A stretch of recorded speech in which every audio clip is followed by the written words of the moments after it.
Municipal Water Reclamation District following the July 12th flood event. I, along with a myriad of members of the Water Reclamation, Cook County Homeland Security personnel, and engineering staff, met at the office of our city attorney on July 17th to review the July 12th flood. At this meeting, we, the City of Burbank, suggested that 1, the 87th Street Reservoir did not have adequate volume capacity to hold water from a major storm event. 2, the pumps at the reservoir were not operating properly so as to move stored water downstream. 3, siltation accumulation at the 87th Street Reservoir has been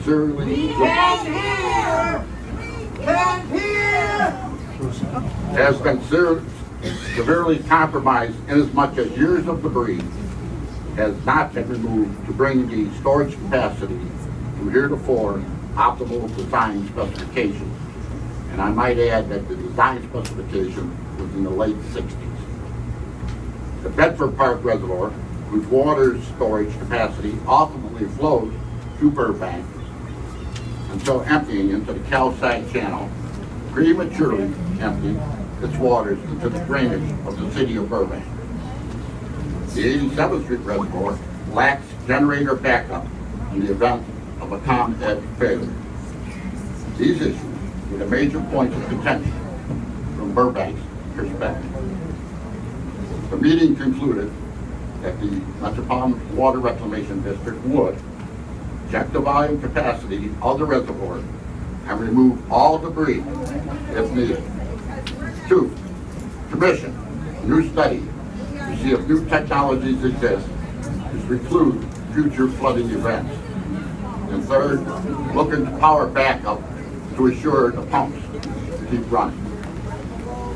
Before anything tangible came forth in the Metropolitan Water Reclamation District, we were again inundated with a massive flood event and flood episode on August 22.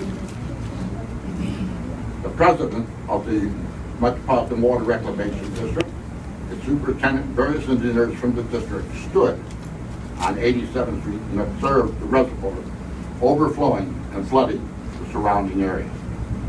Our fire chief at 8:30 entered the pump house at 87th Street Reservoir and found that one of the 3 main pumps was inoperative, which hampered the ability to release water downstream. 3, the pump was inoperative owing to a problem with a ComEd transformer being down and no electrical backup to bring pumping capacity up to 100%. That being said, when I was at the reservoir, I talked to the ComEd people, and they said that the transformer had been down for 2 weeks prior. It had been down a lot longer than that. Yes.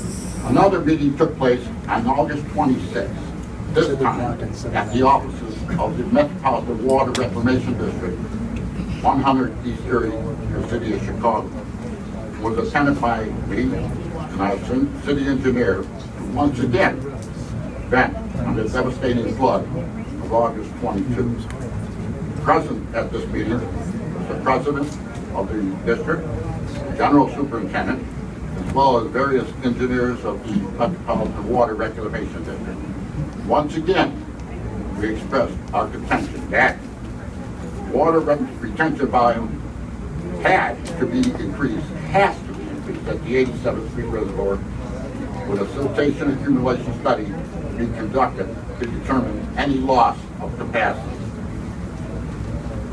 2, the rate release flow from the Bedford Park Reservoir had to be better controlled so as not to adversely impact flooding downstream.